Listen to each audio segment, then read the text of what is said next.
여러분 큰 변화는요. 큰 변화를 이루기에 앞서서 아주 작은 변화부터 시작이 됩니다. 마치 우리 옛 속담처럼 천리길도 한 걸음부터라는 말이 있듯이 천리를 가려면 먼저 한 발자국을 떼어야 천리길이 시작되는 것과 같습니다. 대단한 성과와 업적을 성취하고자 하는 큰 비전, 큰 꿈도 너무 좋지만 그걸 이루려면 반드시 첫 걸음을 떼야 합니다. 여러분 잘 아실 텐데 프랜시스 베이컨이 다음과 같이 말했습니다. 아는 것이 힘이다. 아는 것이 힘이다. 이거 굉장히 중요한 말인데요. 이 문장이 완성되려면 한 단어가 더 들어가야 합니다. 그 단어가 뭐냐면 아는 것을 실천해야 힘이다라는 거예요. 아는 것으로 지식으로 멈추지 않고 그것을 실천할 때 엄청난 힘이 된다라는 것입니다. 성취하기를 원한다면 실패를 두려워하지 말고 도전하고 실천해야 한다라는 거예요. 그런가 하면 로버트 기요사키라는 사람은요, 이렇게 말합니다. 삶에서 가장 파괴적인 단어는 내일이라는 단어이다. 내일이란 단어를 자주 사용하는 사람들은 가난하고 불행하고 실패한다. 이런 사람들은 종종 내일부터 하겠다고 말한다. 또는 내일부터 운동과 살 빼기를 시작하겠다고 말한다. 오늘은 승자들의 단어이고 내일은 패자들의 단어이다. 당신의 인생을 바꿀 수 있는 말은 오늘이라는 단어이다. 오늘이라는 단어가 얼마나 중요한지를 이야기해 주죠. 우리 늘 이야기하는 거 있잖아요. 다이어트는 언제부터? 내일부터. 그죠? 맛있게 먹으면 아무리 많이 먹어도 0칼로리. 왜 이렇게 잘하셔요? 그러니까 맨날 내일부터 하는 거예요, 다이어트는.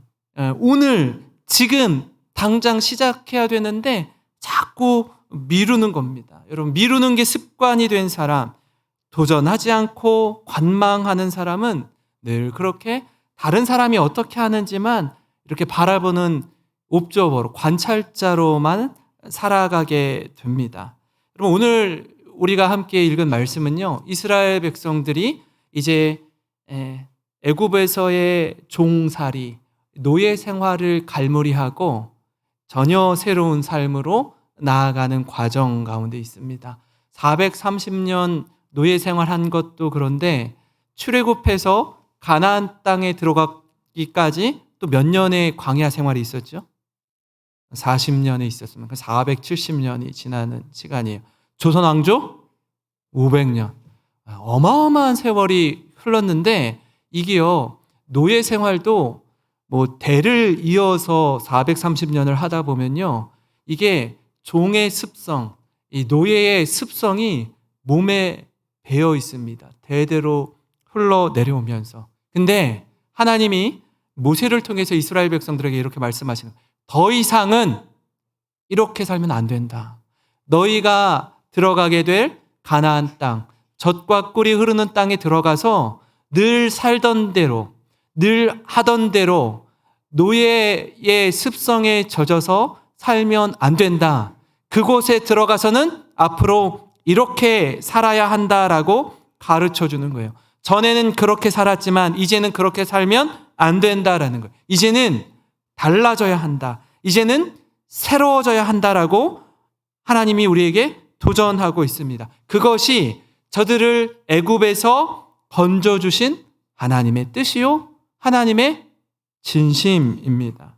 하나님이 이스라엘 백성들에게 꼭 전해주고 싶은 말씀이 무엇인지 이 신명기 말씀을 통해서 함께 나누고 도전받는 시간이 되기를 간절히 소망합니다.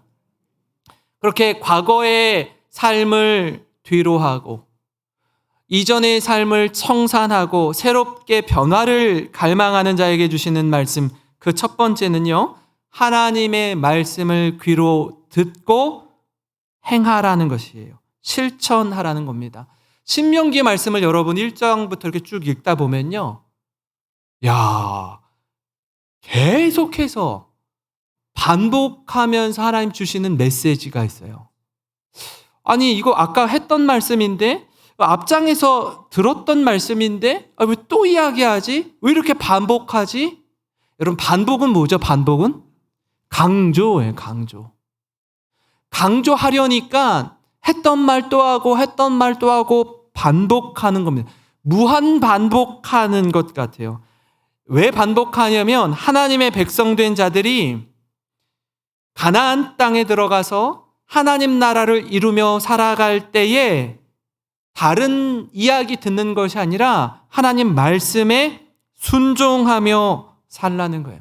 하나님 말씀에 귀 기울여 듣고 들은 대로 행하라는 말씀을 무한 반복해서 이야기하고 있습니다.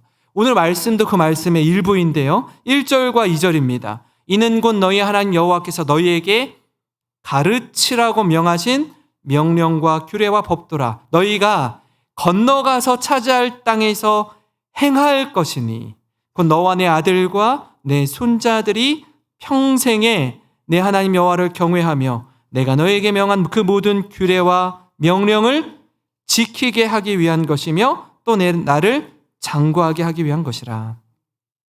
하나님이 반복해서 주시는 이유가 있습니다. 우리가 성경을 읽거나 또 에세이나 시를 읽을 때도 마찬가지입니다. 반복은 강조하는 거예요. 중요하다라는 겁니다. 하나님의 선택받은 백성이 하나님이 주시는 가나안 땅에서 어떻게 살아야 하는지 가르쳐 주는 겁니다. 이 삶의 원리를 너희들뿐 아니라 너희가 가나안 땅에 들어가서 낳게 되는 자녀들, 손자 세대까지 가르치고 행하라는 것이에요. 그 이 땅에서 행복하게 사는 비결이다라고 말씀하고 있습니다. 사랑하는 성도 여러분, 여러분 행복하게 오래 살고 싶으십니까? 만약에 그렇다면 하나님 말씀을 가까이 하고 기쁨으로 순종하시기를 바랍니다. 1, 2절에 말씀한 내용을요, 3, 4절에도 다시 한번 이렇게 강조해서 말씀하는데요. 우리 한번 다 같이 읽어보겠습니다. 시작. 이스라엘아 듣고 삼가 그것을 행하라. 그리하면 내가 복을 받고 내 조상들의 하나님 여호와께서 내게 허락하심같이 젖과 꿀이 흐르는 땅에서 내가 크게 번성하리라. 이스라엘아 들으라. 우리 하나님 여호와는 오직 유일한 여호와이시니. 아멘. 이스라엘아 좀 들어라. 듣고 순종해라 라고 귀에 딱지가 생길 정도로 계속해서 강조합니다. 왜 이렇게 반복해서 말씀하실까요? 이스라엘 백성들이요, 하나님 이렇게 반복해서 이야기하는데도 불구하고 듣지를 않는 거예요. 귀담아 듣지를 않기 때문에 반복하는 것입니다. 귓등으로 듣고 한 귀로 듣고 한 귀로 흘려버리기 때문에 그래요. 이 말씀의 무게감을 저들이 잘 몰라요. 그러니까 언제 이 말씀의 소중함을 알게 될까요? 말씀에 불순종할 때 알아요. 내 마음대로, 내 뜻대로, 하나님의 뜻이 아니라 내 뜻대로 살 때 잘 살 줄 알고 번성하게 될 줄 알고 그게 기쁜 삶이 될 줄 알고 살아봤는데 어이구 툭 하고 벽에 가로막히는 것 같아요. 정말 기가 막히게 준비하고 밤을 새서 계획을 세웠는데 아침에 눈 떠보니까 생각대로 계획대로 일이 풀리지 않아요. 위기에 처할 때 그때 깨닫는 거예요. 하나님 없이 너무 잘 살다가 하나님 없이 내가 하나님인 것처럼 살다가 하나님 없는 인생이 얼마나 초라한 인생이요, 소망이 없는 인생인지 깨달을 때 이 말씀이 금보다 더 귀한 생명의 말씀이구나를 깨닫게 된다라는 것입니다. 말씀대로 사는 것이요, 때로는 손해보는 것 같고 어리석은 것 같고 세상이 조롱하는 것 같고 미련해 보이는 것 같은데 살아보니 순종해 보니 이 길이 복된 길이요 이 길이 우리를 살리는 길이요 이 길이 우리를 새롭게 하는 길임을 깨달을 때 왜 이토록 하나님이 이스라엘 백성들에게 강조해서 말씀하시는지 그때 알게 된다라는 겁니다. 사랑하는 성도 여러분, 여러분 변화를 원하십니까? 변화를 갈망하십니까? 그렇다면 내 힘 빼고 하나님의 말씀에 귀 기울이시기를 바랍니다. 내 힘 빼고 하나님의 말씀에 순종하시기를 바랍니다. 그렇게 살아가는 우리 영생에 속한 모든 성도님 되시길 주님의 이름으로 축원합니다. 그런가 하면요, 여러분 변화를 갈망하는 자에게 주시는 말씀 두 번째는 뭐냐면 전심으로 여호와 하나님을 사랑하라라는 거예요. 하나님은 하나님이 지으신 피조물인 우리 인간이 하나님을 뜨겁게 사랑하기를 원하십니다. 이 말씀은 뭐냐면 하나님 우리 사랑해요. 하나님 사랑하지 않는 거 아니에요. 하나님도 사랑하고 세상도 사랑하고 또 다시 하나님도 사랑하고 세상에 곁눈질하고 사는 것이 아니라 하나님을 전심으로 사랑하기 원하신다라는 겁니다. 오늘 5절 말씀입니다. 너는 마음을 다하고 뜻을 다하고 힘을 다하여 내 하나님 여호와를 사랑하라. 마음과 뜻과 힘을 다하여 하나님 사랑하라는 건 우리의 전 인격을 담아서 하나님 사랑하라는 거예요. 온 마음을 다해서 하나님 사랑하라는 것입니다. 그 사랑은요, 마음이 나뉘지 않는 사랑입니다. 그 사랑은 오롯이 하나님만을 향한 사랑입니다. 하나님이 왜 이런 사랑을 우리에게 요구하실까요? 왜 우리에게 원하실까요? 하나님 먼저 우리를 이렇게 사랑하셨거든요. 하나님은 하나님의 아들 예수 그리스도 자신의 전부를 내어주시면서 내가 너를 얼마나 사랑하는지 아니? 내가 너를 얼마나 사랑하는지 아니? 내가 너를 위해 그리스도를 십자가에 죽기까지 너를 사랑했다라고 보여주시는 사랑이었어요. 희생하는 사랑이었어요. 헌신하는 사랑이었어요. 그렇기 때문에 하나님 우리에게 전인격적인 사랑을 원하시는 거예요. 하나님은 인간 행복의 원리를 이렇게 가르쳐 줍니다. 신명기 30장 20절 말씀인데요. 우리 다 같이 한 목소리로 함께 읽겠습니다. 시작. 여러분은 여러분의 생명이 되시는 여러분의 하나님 여호와를 사랑하고 그 말씀에 순종하며 언제나 그분을 떠나지 마십시오. 그러면 여호와께서 여러분의 조상 아브라함과 이삭과 야곱에게 주시기로 약속하신 땅에서 여러분이 오랫동안 살게 될 것입니다. 아멘. 그래서 가장 먼저 언급되는 것이 여러분의 생명이 되시는 여러분의 하나님 여호와를 사랑하고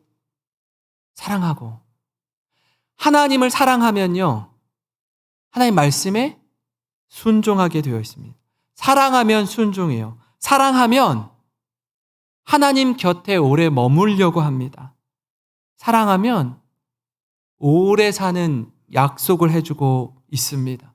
신명기 11장 1절 말씀도 같은 맥락에서 주시는 말씀인데요. 그런즉 내 하나님 여호와를 사랑하여 그가 주신 책무와 법도와 규례와 명령을 항상 지키라. 그러니까 말씀을 지키기 전에 뭐 먼저예요? 사랑해야지 되는 거예요. 사랑하면 하나님의 뜻이 무엇인지 구하게 되고 하나님을 기쁘시게 하기 위해서 말씀에 순종하게 된다라는 것입니다. 제가 최근에 우리 군산의 지역 신문인 군산신문을 읽다가 다소 충격적인 기사를 읽게 되었습니다. 5월달, 이 가정의 달 아닙니까? 그죠? 네, 가정의 달. 가정의 달 특집으로 실린 기사였는데요. 타이틀이 이래요. 가장 중요한 공동체, 가정이 흔들리고 있다. 가정이 흔들리고 있다. 이게 뭐 다른 지역 얘기가 아니라 군산 지역 이야기입니다. 군산 관내 혼인신고 건수 대비 이혼 건수 75% 이상. 2010년대 이혼율이요, 40%였대요. 근데 지금 2023년도에 드러나면서 어마어마하게 이 이혼 건수가 증가돼서 지금은요, 작년에 결혼하는 가정이 있고 이혼하는 가정이 있잖아요. 매년 결혼하는 가정은 젊은 사람들이 결혼을 할 거고, 이혼하는 가정은 결혼한 가정 중에서 계속 누적되어서 1년 만에, 2년 만에, 3년 만에, 10년 만에, 20년 만에도 이혼할 거 아니에요. 결혼을 100쌍이 하면 이혼을 79쌍이 하는 거예요. 10명 중에 8명이 이혼을 하는 거예요. 지난 5월 21일은요, 부부의 날이었습니다. 부부의 날. 제가 깜짝 놀랐어요. 부부의 날이 어떻게 시작되었는지 이렇게 검색을 해보니까 이렇게 나와 있더라고요. 이게요, 세계 최초로 우리나라에서 시작된 날이에요. 우리나라에서. 이걸 누가 만들었느냐? 누가 시작했느냐? 1995년 5월 21일 세계 최초로 우리나라 경남 창원에서 권제도 목사님 부부에 의해서 시작된 거예요. 목사님 부부가 이 날을 좀 기념했으면 좋겠다라고 시작이 됐다고요. 둘이 하나가 된다라는 의미에서 21일을 부부의 날로 정했습니다. 지금부터 한 29년 전 이야기이죠. 근데 이와 반대로 현대 사회에서 이혼율이 점점 증가하는 거예요. 결혼은 이전에 이만큼 했으면 결혼하는 쌍들은 점점 줄어드는데요, 이혼율은 점점 올라가고 있어요.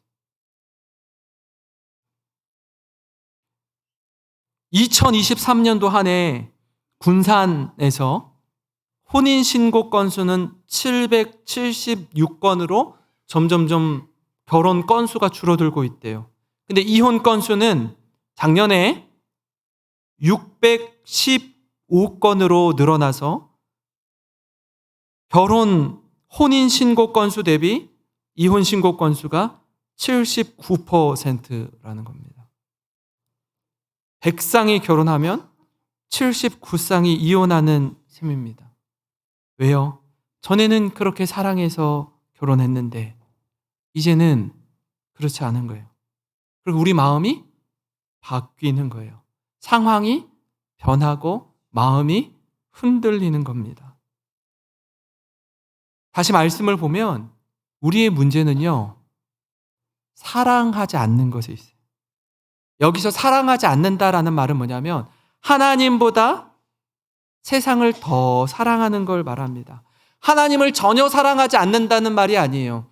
이스라엘 백성이 하나님께 항변하고 따질 때 이런 말, 하나님, 우리가 언제 하나님 사랑하지 않았습니까? 우리 주일마다 안식일마다 예배 드렸어요. 제사 지냈어요. 하나님께 할 거 다 했어요. 헌금도 드렸어요. 근데 우리가 언제 하나님을 사랑하지 않았다라고 이야기해요.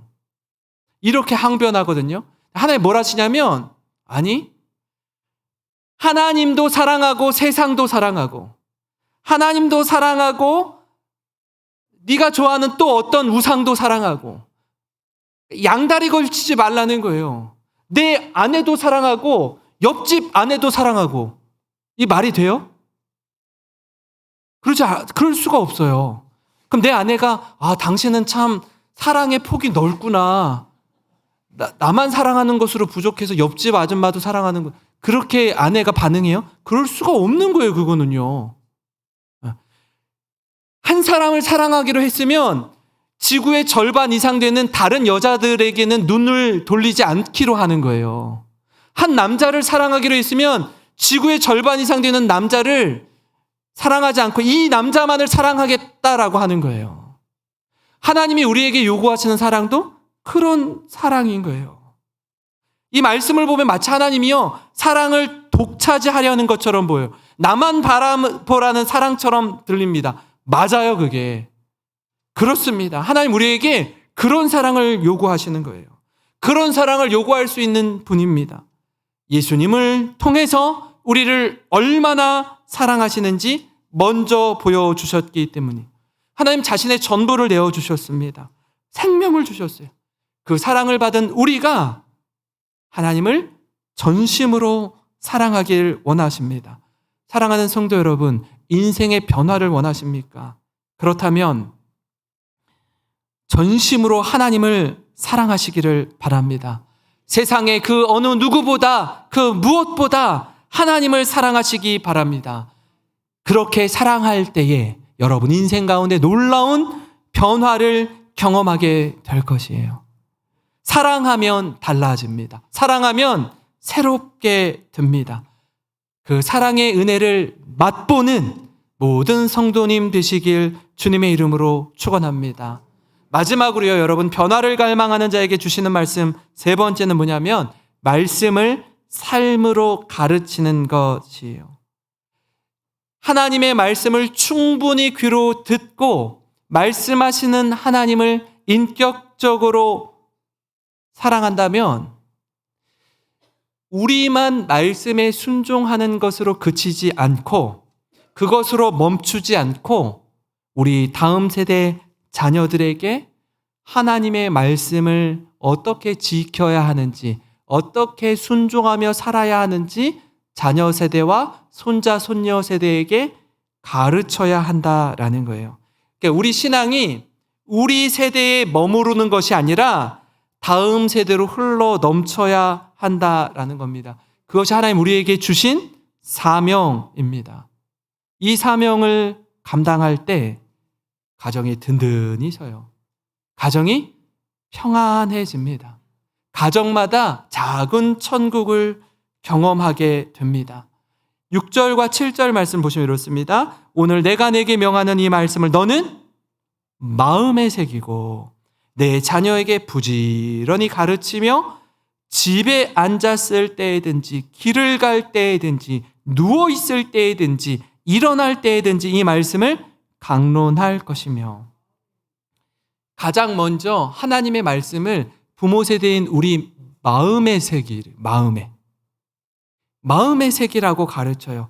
그래야 우리 마음에 새겨진 하나님의 말씀이 자녀들에게 흘러나온다라는 거예요.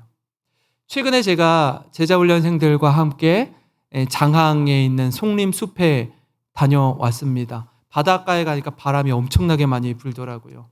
같이 거닐면서 이런저런 이야기도 나누고 또 같이 저녁 식사하면서 교제 시간을 가졌는데, 그 시간을 가지면서 훈련을 받으면서 우리 훈련생분들에게 일어난 변화, 크고 작은 변화를 나누는 시간이 있었어요. 몇몇 우리 훈련생분들이 이런 말씀을 하시더라고요. 목사님, 전에는 열심히 하루 종일 일하고 퇴근해서 집에 오고 또는 열심히 가정일을 꾸리고 자녀를 양육하고 돌아본 뒤에 좀 한숨 덜고 쉬는 시간을 가질 때 습관적으로 저는 TV를 봤어요. 스포츠도 보고 드라마도 보고 이렇게 좀 머리를 식히는 시간을 이렇게 가졌어요. 또 어떤 분은 좀 이렇게 쉬면 좀 누워가지고 유튜브를 이렇게 보면은 1시간, 2시간은 뭐 그냥 쓱쓱쓱 지나갔다라고 이야기를 하더라고요. 그런데 훈련하면서는 말씀을 보는 자신을 발견하게 된다는 거예요. 훈련하면서 성경을 암송하고 있는 자신의 모습을 발견하면서 깜짝 놀란다라는 겁니다. 훈련하면서 시간을 사용하는 것에 작은 변화가 생긴 겁니다. 제자 훈련을 하면서 어디에 집중해야 하는지, 어디에 우선순위를 두어야 하는지 변화가 생긴 거예요. 그 훈련생들이 가장 힘들어하는 것 중에 하나가 뭐냐면 성경을 암송하는 거예요. 암송. 젊을 때에는 여러분 이렇게 착착착착착 보면 한두 번 탁탁탁 보면 딱 보고 외웠잖아요. 그죠? 왜 아닌 것처럼 그렇게 바라보세요? 이제 50대, 60대, 70대가 되면은요, 아무리 들여다봐도 막 읽고 또 외우고 하고 딱 뒤를 돌아서면은 생각이 안 나. 분명히 조금 전까지 외웠는데 딱 잊어버린다는 거예요.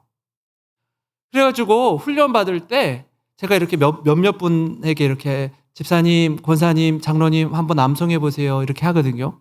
근데 방금 전까지 다 외웠어.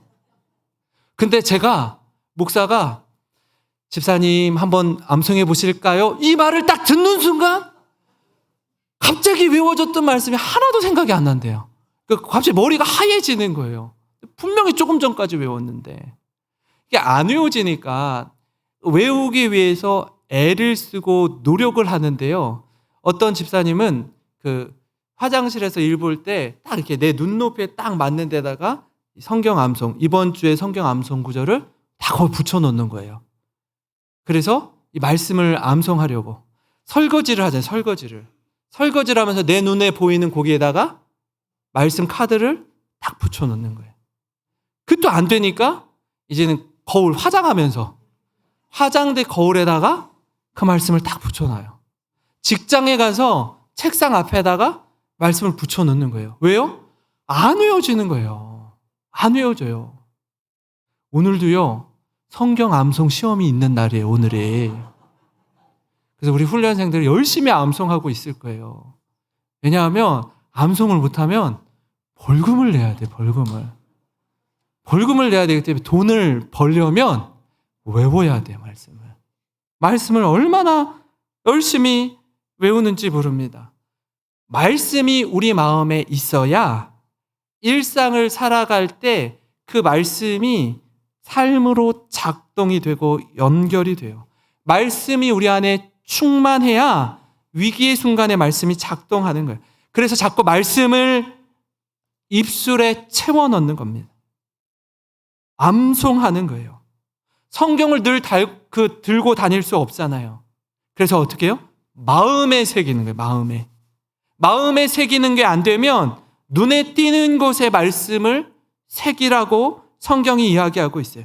신명기 6장 8절 9절 말씀인데요. 우리 한번 같이 읽어볼까요? 너는 또 그것을 내 손목에 매어 기호를 삼으며 내 미간에 붙여 표로 삼고 또 내 집 문설주와 바깥문에 기록할지니라. 아멘. 모세는 이스라엘 백성들에게 손목에 매어서 기호로 삼고 미간, 눈썹과 눈썹 사이에 말씀을 새겨서 표로 삼으래요. 이스라엘 백성들은요, 이 신명기 말씀을 생명처럼 여기거든요. 그래서 지금도 이렇게 팔에다가 검게 둘렀죠. 검은 띠로 두른 거 보이세요? 두른 끝에다가 조그만한 함을 만들었어요. 그 함에 우리가 읽은 이 신명기 말씀을 기록해서 담아두었어요. 그 말씀을. 팔뚝에다가 이 손목에 매어 기호로 삼은 거예요. 그게. 또 미간에 붙여 표로 삼은 게 뭐예요? 이 머리에다가 검은 띠를 뜨고 이 이마에다가 함을 만들어서 이 신명기 말씀을 담아두고 저러고 성경을 읽고 있는 거예요. 지금도. 9절에 나와 있는 것은 내 집 문설주와 바깥문에 기록할지라. 저건요, 공항에 있는 거예요. 저걸 매주자라고 하는데요. 매주자라고 하는데 집 문설주와 바깥문에 기록하라. 어마어마하게 크죠.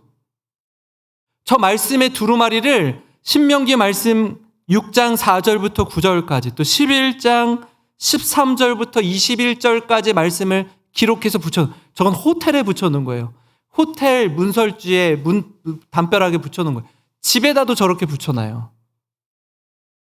어떤 의미인지 아시겠죠?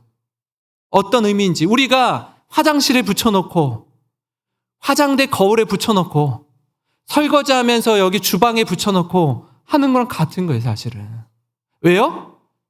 말씀을 암송하고 말씀대로 살려고 애쓰는 몸부림이라는 겁니다. 사랑하는 성도 여러분, 우리 가정엔 변화가 필요합니다. 하나님을 뜨겁게 사랑하는 가정으로 세워지기를 소망합니다.